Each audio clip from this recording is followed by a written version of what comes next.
All right, muscle. All right. It's all good. All right. All right, muscleheads, welcome to the 4th episode of the Super Musclecast, covering Kinnikuman, episode 4A, Flying Natsuko, and 4B, Part-Time Work is Tough. And you know what? Part-time work is tough. Don't know if we're going to keep that part in, it's not really a transition, but here is a transition. I'm T.G. Moxley, and I am joined once again by the man who needs no introduction. How's it going, Punch? Oh, it's going pretty good. Unlike part-time work, things haven't been too tough for me lately. So I'm excited to dive in and get started on another episode of Kinnikuman here. Well, we start scene number 1 in a gyudon shop. As we often do. As we often do. A young woman with a white hat and a camera slung over her shoulder walks in and orders herself a large, declaring with a wink and a smile that she's always wanted to try gyudon.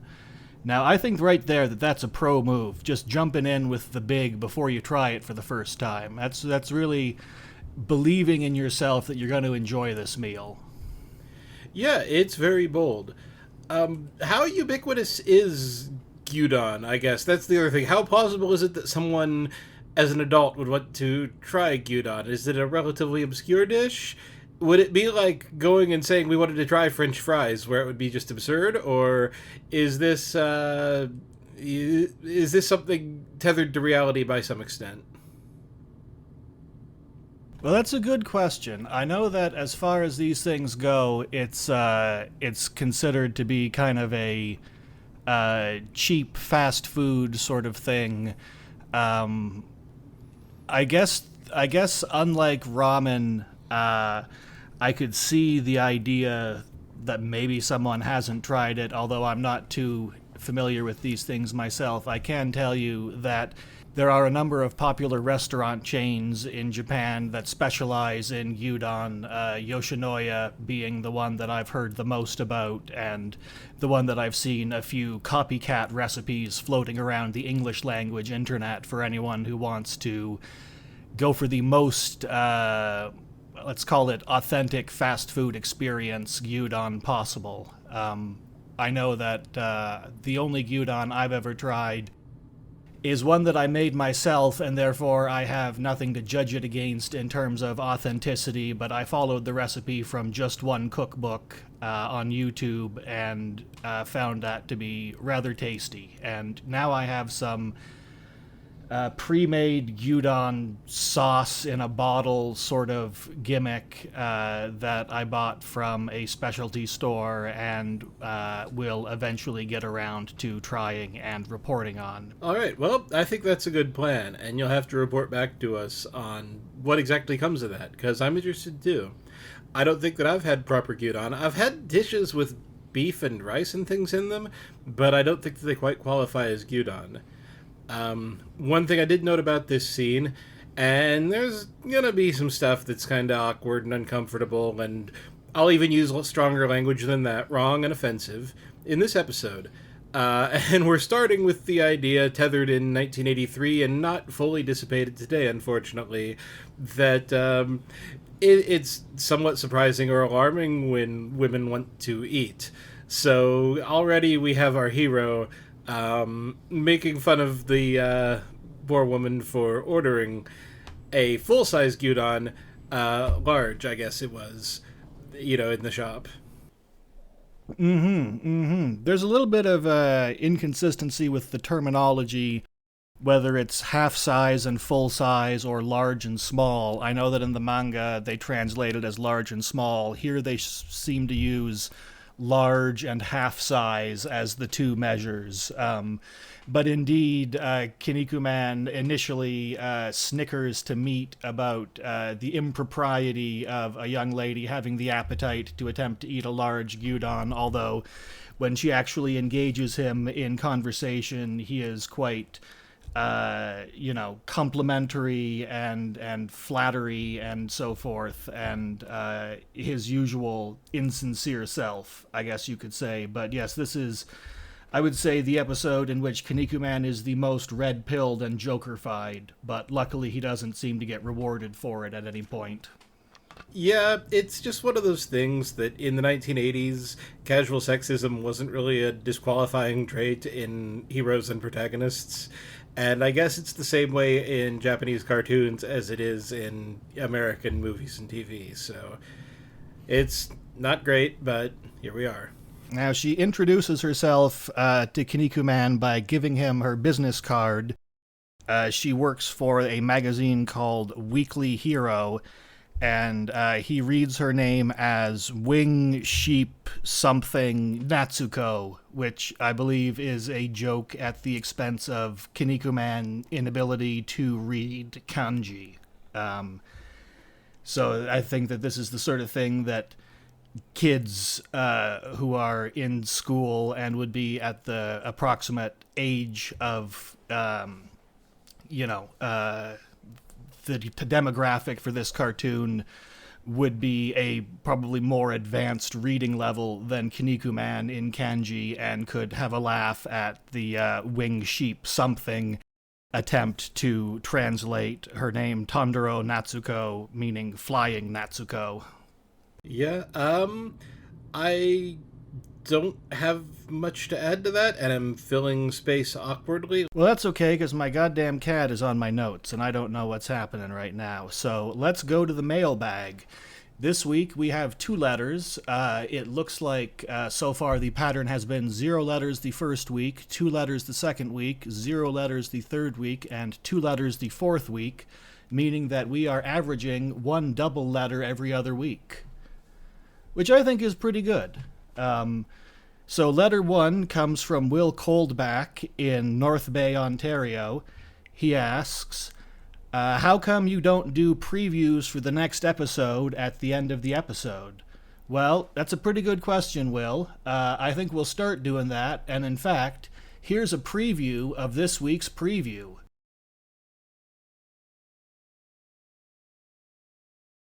Tune in next time to the Super Musclecast when we see Kinkotsuman do something We're for going the to get this first show time. on the road here.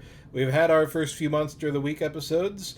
We've got some continuity going right now, but I think it's about time to kick it into gear a little bit and kind of get this story off the ground. We know what we're dealing with now. And now we have a second letter. It's from Anonymous, and it says, one of the features that Weekly Hero magazine has is polls about which superhero is the most popular. Do you think that your show should have a poll as to which host is more popular, and why would it be the Punch King? No, and I'm not sure.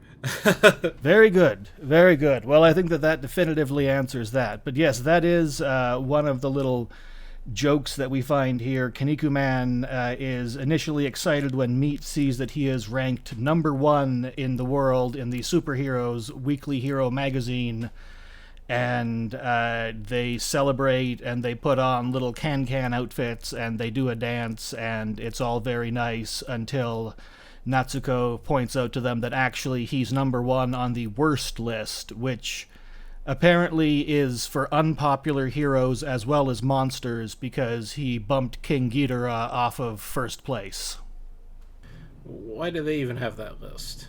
I think it's just to be catty, It was a different time. I guess so. But popularity polls are a common feature of Shonen Jump magazine, so there's a degree of magazine within a magazine in-jokery going on here, and as things go on, we'll find character popularity polls taking place in Kinnikuman that are conducted as actual shoots with audience members voting on their favorite characters. So we have that to look forward to in the future. Oh-ho. And it's always a little bit surprising, I will find that sometimes the most popular heroes, I don't want to spoil things, but sometimes the most popular heroes are your recent villains. So we'll see a few examples of that coming up and talk more about the popularity polls as things go on. Wouldn't surprise me. I am now going to attempt to deadlift my gosh darn cat right off my notes. Come on, Banjo, you're not a character on this podcast. I'm sorry.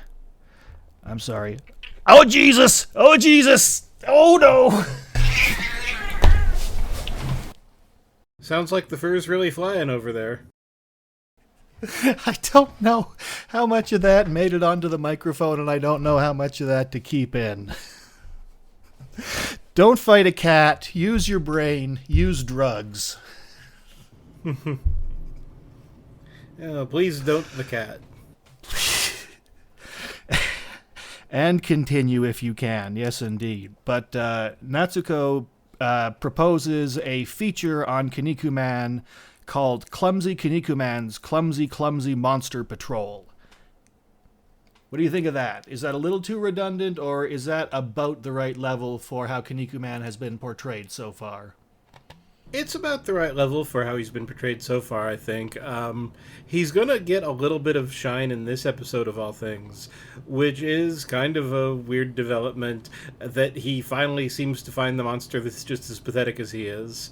But up until now, there have been flashes of him showing some degree of competence. When Kinnikuman was fighting against Sheik Seijin, he was possessed by the Yamato spirit and showed a surprising amount of competence there. So he's not always terribly ineffective, just usually. So Clumsy Kinnikuman's clumsy battles against monsters, or whatever the title was, is a pretty accurate description so far. And Natsuko tells Kinnikuman that if he wants a better title, then he can just be better and, be best. So Kinnikuman says, oh, so what I need to do is do some cool stuff in my fights with monsters. Okay, I can do that. And they go out to the park looking for random encounters. But before they do, it's revealed through a wide shot that they've been overheard by a strange man in a trench coat. And then there's a brief close-up of his rocky face. But like I say, scene number 2, Kinnikuman, Flying Natsuko, and Meat go walking in the park looking for random encounters with monsters. I love Kinnikuman's silly, high-stepping walk at the beginning of this sequence. He's just kicking his legs up like the Ministry of Silly Walks, and it's quite a nice bit of animation. Yes, it is. I was wondering about that. It was kind of similar to the Can-Can dance that he and Meat put on when they thought that he was the #1 most popular superhero. Yeah, he's still got that rhythm in him. And, he briefly puts on a ballet outfit a little bit later when he's doing some poses. So he's got some real dancing spirit today.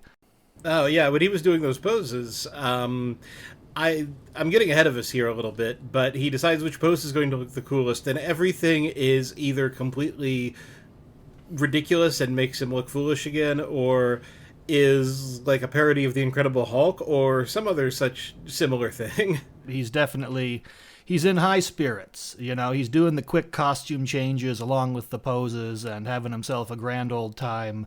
Meanwhile, they are stalked by the Rocky Monster, Iwao, who, speaking of stocks, talks about his stock rising and Kinnikuman's stock falling if he beats Kinnikuman in battle in front of the reporter.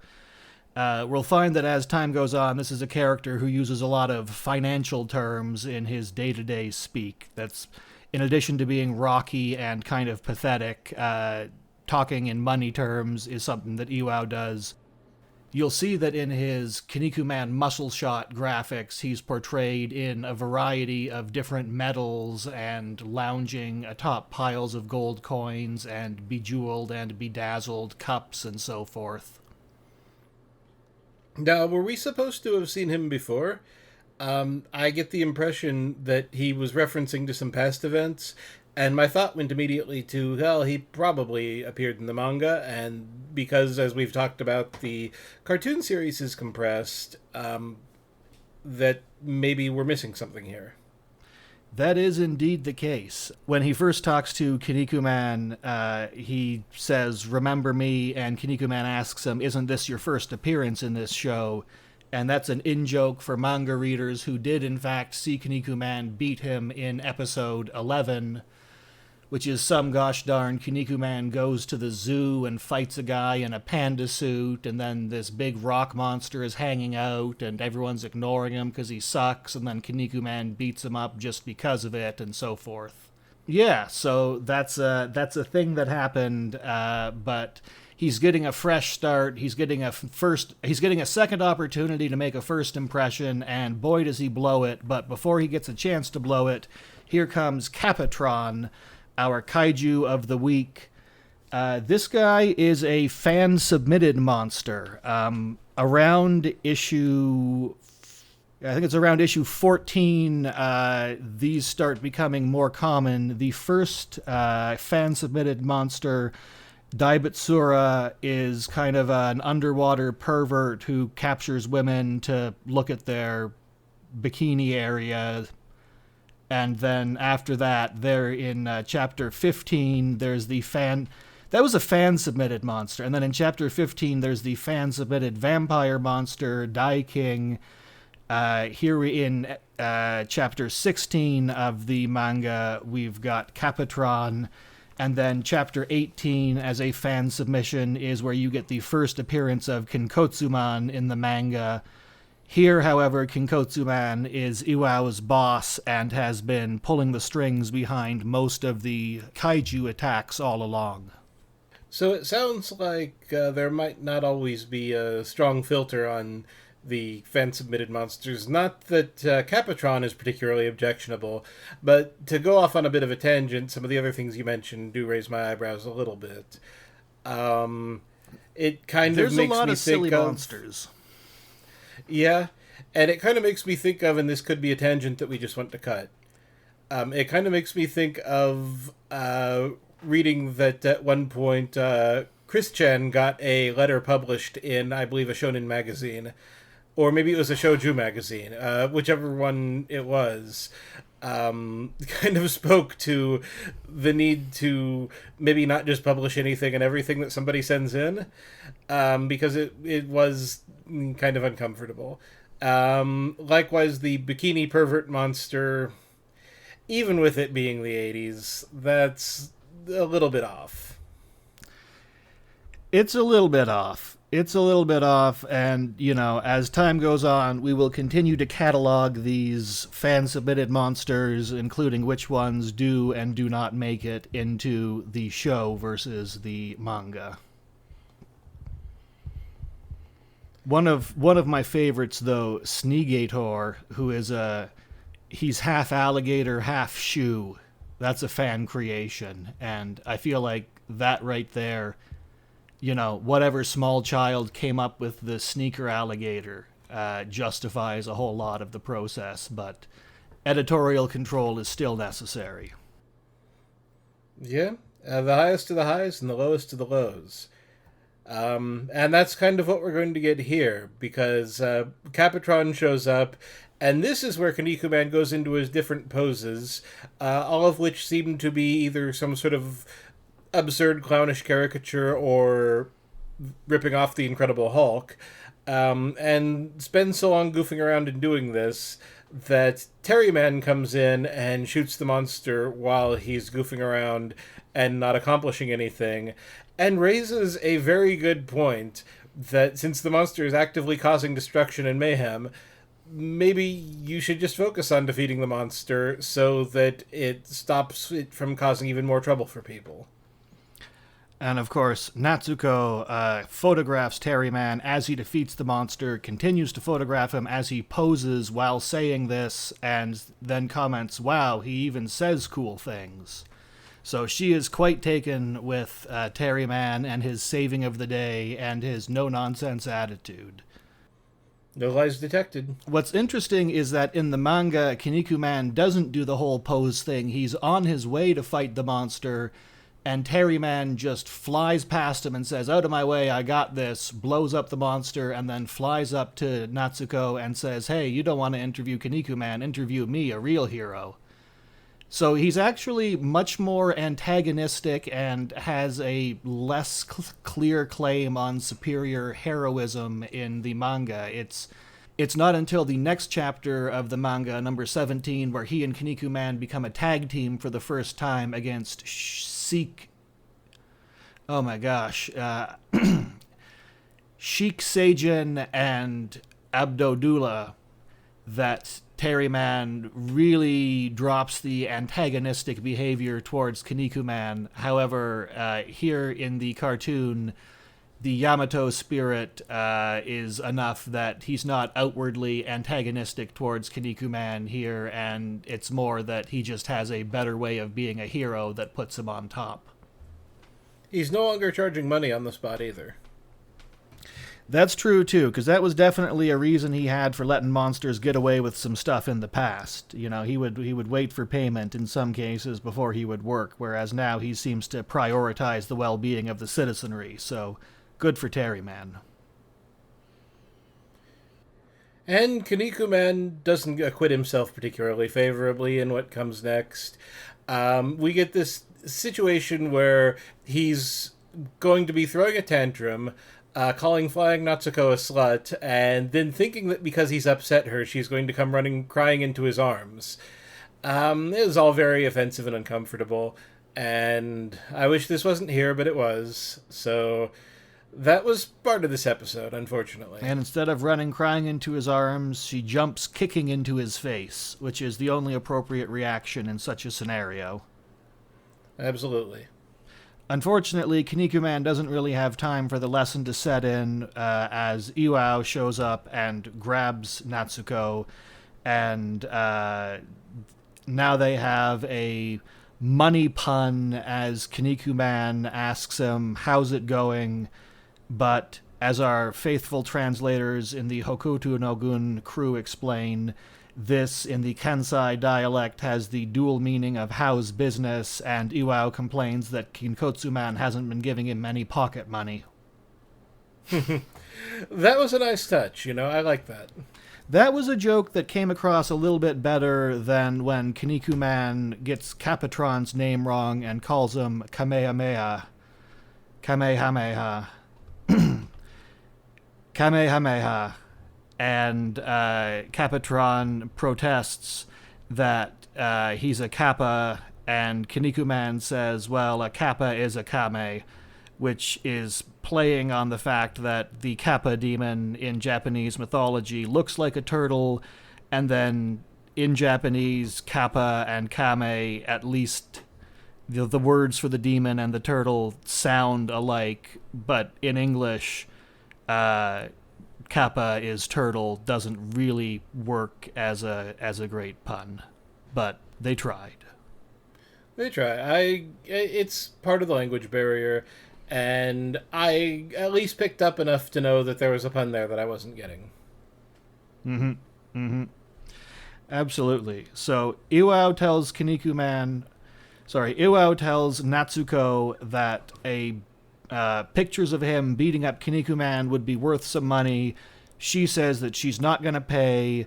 He says, give me 10,000 yen. She counters with 5,000. He dumbs himself out of position and counteroffers with 3,000, and then Kinnikuman and Meat get into the bidding, driving it down to 1,000, and eventually Iwao finds himself bidding 100 yen for a picture of himself beating up Kinnikuman. And so he springs into action and finds that Kinnikuman is indeed a tougher opponent than he realized.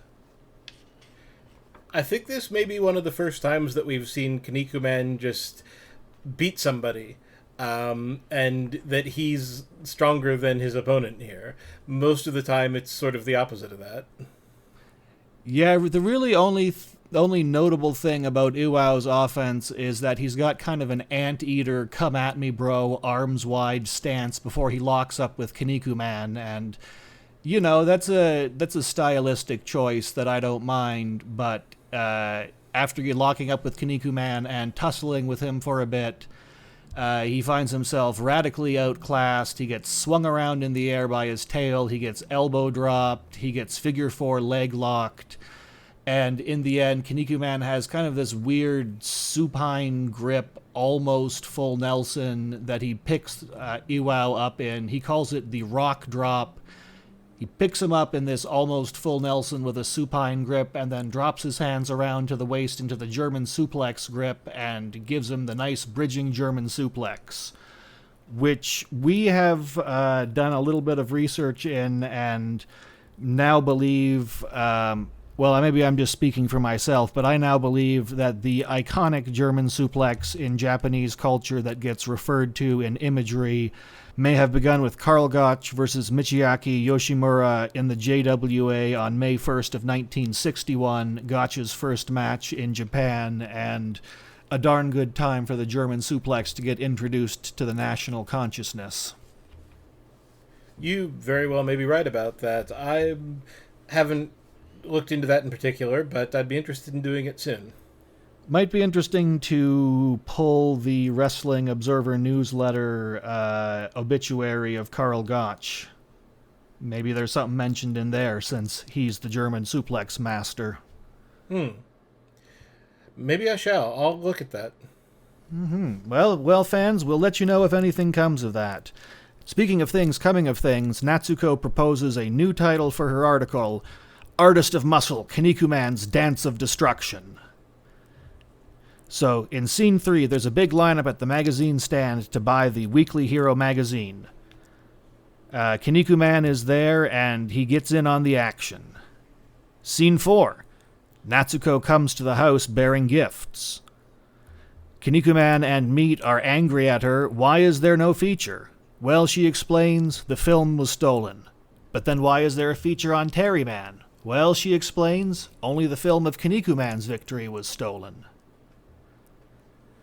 Kinnikuman then does the old open up the cupboard and a whole bunch of magazines pour out gimmick, and reveals that he spent all his Gyudon money on this week's issue of Weekly Hero magazine. He chases Natsuko out into the yard, yelling, "Take responsibility, I want Gyudon," and Iwao has a good old chuckle that he managed to cost Kinnikuman some money and holds up the film canister that he stole from Natsuko's camera, saying, "That's what you get for hurting me," as he's all bandaged up and on crutches. Oh, it was a really silly conclusion. Where do you go with this? Natsuko is approaching with the gifts, not thinking that maybe he would have been a little upset with that. Why was he keeping magazines in his refrigerator in a way that they would all come spilling out when the door was opened? And when was there an opportunity for the film to get stolen anyway? All these questions, don't have any answers, but it's a cartoon. It's all in the name of comedy and fun. Just really a silly turn of events here. Absolutely. So here we have an example of Kinnikuman being serious, getting into a fight he can win, impressing someone, but in the end his reputation doesn't improve because of events beyond his control. And he spends the end of the episode lamenting that the world could be so cruel and calling out for his mother. And then we have a weird parody of a miso soup commercial where a giant talking the sun is setting and the sun has a face and it talks. And the sun tells Kinnikuman, for all your miso needs, buy Hagemaruki Okasan, that's a brand of miso soup. Which I'm sure is hilarious if you've seen the original commercial. All right. Anything else to say about episode 4A, or shall we move on to 4B? Let's keep moving ahead. I think that covered it pretty nicely. All right, so now we have episode 4B, Part-Time Work is Tough, manga episode number 8, compared to Flying Natsuko's manga episode number 16, so you can see that this one didn't immediately follow the preceding chapter in the comic. However, I'd say that the transition from one to the next is pretty fluid, as Kinnikuman ends one half episode chasing Natsuko, complaining about spending all his Gyudon money, and begins the next episode wandering the streets hungry with meat, looking for something to eat. Yeah, that makes a certain amount of sense. Really, there's been enough of a running theme of Kinnikuman being unsuccessful and poor and bad with money and just having poor judgment in general that this could go in pretty much anywhere, but it does fit on nicely at the end of the previous episode. Absolutely. And so Kinnikuman is so desperate that he even gets down on his hands and knees beneath Yosaku-san as Yosaku is trying to enjoy a nice bowl of ramen in order to catch the drips from his bowl, which is quite gross to me.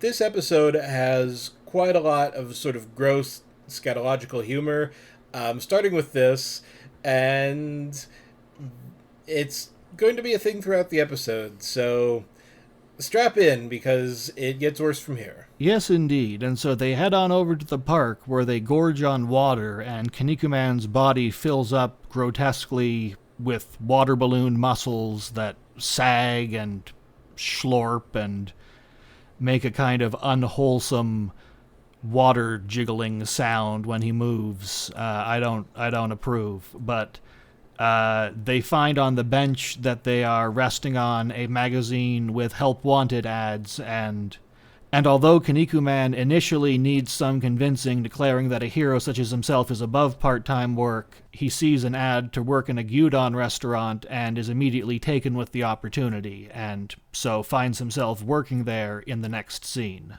So we find ourselves in a gyudon restaurant, which is notably not Yosaku's gyudon restaurant that we have been seeing up until now in the series. It's a new one, and the owner has curly hair and a ring through his nose. He's got the old septum-piercing ring gimmick, so there's that. And a boxer comes in and orders a half-size bowl, but Kinnikuman laughs at that ridiculous idea and insists that the man must want a large, feeds him a large. The boxer begins to tuck in gratefully, then becomes angry and declares that Kinnikuman has spoiled his diet and walks out. It's another one of those situations where it's not just superheroing. Kinnikuman really can't do anything right.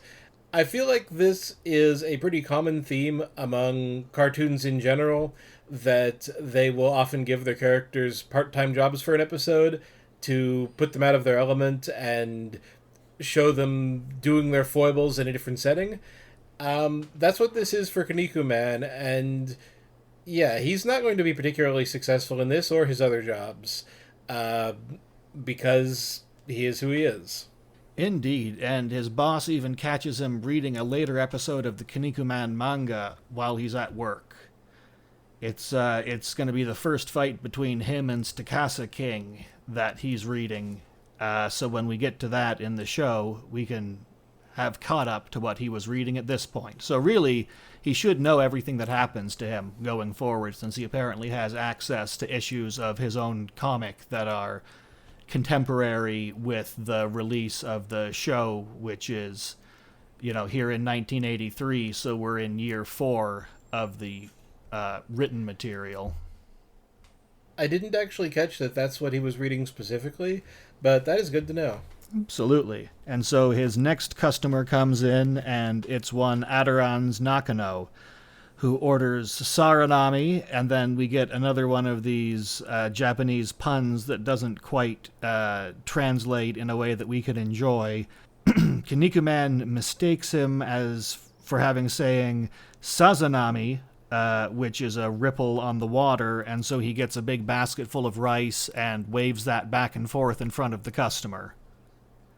But then his boss shows up to clarify that Saranami is just beef without the rice bed beneath it. And so Kinnikuman becomes angry at Nakano for his complicated order. They yell back and forth. They get into a fight that trashes the restaurant, and then the boss with the ring through his nose transforms halfway into a bull and starts hoofing at the ground like he wants to run over Kinnikuman, and Kinnikuman is waving a cloth, trying to divert his attention elsewhere. And we don't really see what the outcome of that is, but he gets fired. He gets fired and comes crying to Meat at a restaurant called Restaurant. It's descriptive. And so Meat tells Kinnikuman he can't be responsible for him all the time, and Kinnikuman reacts to this by being stabbed in the chest in a kind of visual imagery reflecting what he's feeling inside gag. And he's very sad, but he takes off to work his new job as a night guard he takes off to work his new job as a night security guard at a department store. Yeah, he does. And he is going to get up to a little bit of light mischief here. He gets into a fight with some sort of baby doll of some description, and then also an inflatable Ultraman standee. But A Cupid doll, in fact. Cupid doll. Okay, that's what that was. Right. I referenced that in the episode, and I had just completely forgotten about it. But he gets into a fight with a Cupid doll and an inflatable Ultraman standee, which isn't going too horribly awry so far. But the intruders to the department store that are going to be coming next are, to me, their first appearance is part of the best part of the episode. They are funny little one-shot characters. A pair of aliens, both of them small, one of them slightly taller than the other, come down in a hamburger-shaped spaceship. They declare that they are there to study humanity, and they're going to start with the center of human culture, the department store. And I try not to lapse too much into millennial nostalgia, but malls were kind of cool for their time. And department stores. They were. It was a neat thing that happened for a while it was a thing that was happening for a while. But to me, the neat thing, they come down in this hamburger-shaped UFO. Already, that's kind of just off the wall and kind of a funny sight gag. One of them announces that this UFO used to be a hamburger, and in fact, you can still eat it. And then he tries and fails by taking a bite out of it and breaking his teeth, and then says, well, just not right now. And I have no idea what that's supposed to mean, if there is any deeper meaning to it, but it's completely ridiculous, and I like it. It's my favorite gag of the episode as well, and it is because I don't understand what it's referencing or what it could be other than a complete goofy non sequitur, but I love it for being silly and for being a good bit of nonsense indeed. So that is definitely the highlight of the aliens' appearance. The low light comes when they go into the store, discover Kinnikuman on his cot sleeping. No, wait a minute. They go into the store and discover Kinnikuman on a bed sleeping and decide that they need to take him in and probe him. They have some discussion over what he might be, whether he's a dog or a cat or an Ultraman. And as one of them is eye level with his butt, he farts in its face. Yeah, that's... there's a lot of fart humor in this series, and it's just... It's not my thing. But that is definitely what happens. Well, I'll tell you what is my thing, is that after talking back and forth briefly, Kinnikuman introduces himself as the hero who is powered by garlic, and the aliens declare that they've never heard of him and that he looks weak and might be the first person that they can beat in a fight, so they attack him. And they then proceed to fight with all of the toys in the toy store, including the aliens chasing Kinnikuman with a big stuffed Frankenstein monster, Kinnikuman fighting back by shooting at them with a ray gun, them throwing darts at Kinnikuman. In the manga, Kinnikuman actually defeats them by throwing Play-Doh at them, and they decide that that's too silly and they go home. Here, however, they knock him into a Space Invaders arcade cabinet, which was 1978, so this is about 5 years into the reign of Space Invaders as a popular arcade game, so it's still... this isn't a retro gaming joke. This is still very much a current arcade game by the standards of the time, and Kinnikuman becomes so engrossed with it and then celebrates his victory over the Space Invaders, causing the actual Space Invaders to decide that, much like the space monsters in Episode 3, that Kinnikuman is not worth the trouble, and they go home.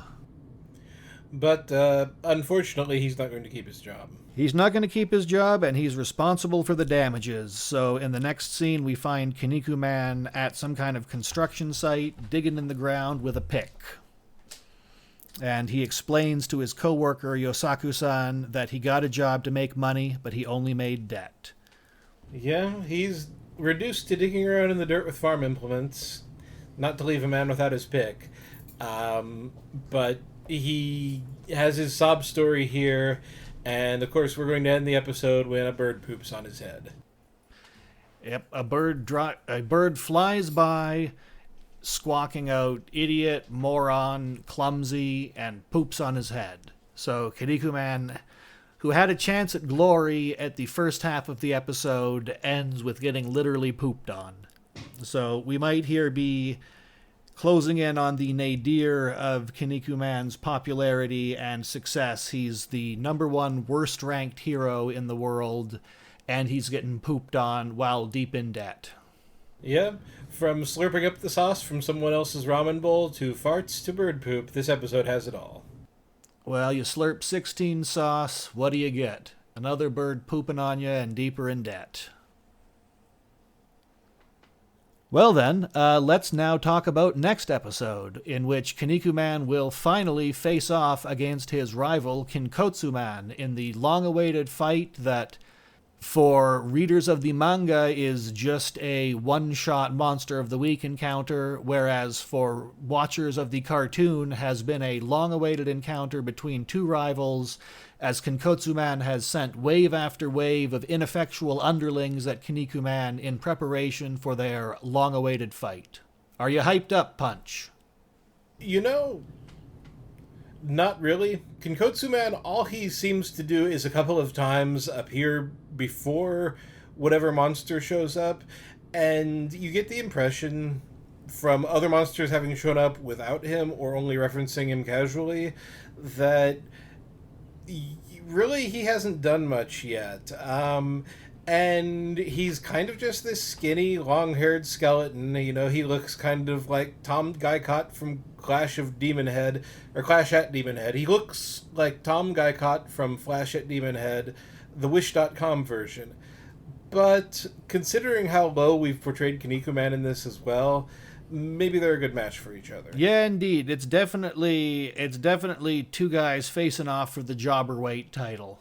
But I appreciate that, at least in the cartoon, when the Monsters of the Week show up, they tie themselves back to Kinkotsuman with a brief verbal acknowledgement so that at least his name continues to show up in the series to keep awareness of him. But you're right that he really hasn't done anything yet and won't do anything until the next episode. But hey, that's what we're in for. So tune in next time to the Super Musclecast when we see Kinkotsuman do something for the first time. We're going to get this show on the road here. We've had our first few Monster of the Week episodes. We've got some continuity going right now, but I think it's about time to kick it into gear a little bit and kind of get this story off the ground. We know what we're dealing with now. All right, and I believe that concludes the Musclecast for this week. Rock on, Punch King. Rock on. I'll be back next time for Kinnikuman versus Kinkotsuman. Let's get this show on the road. We're getting started now.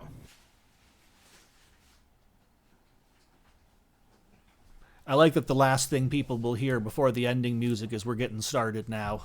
Yep.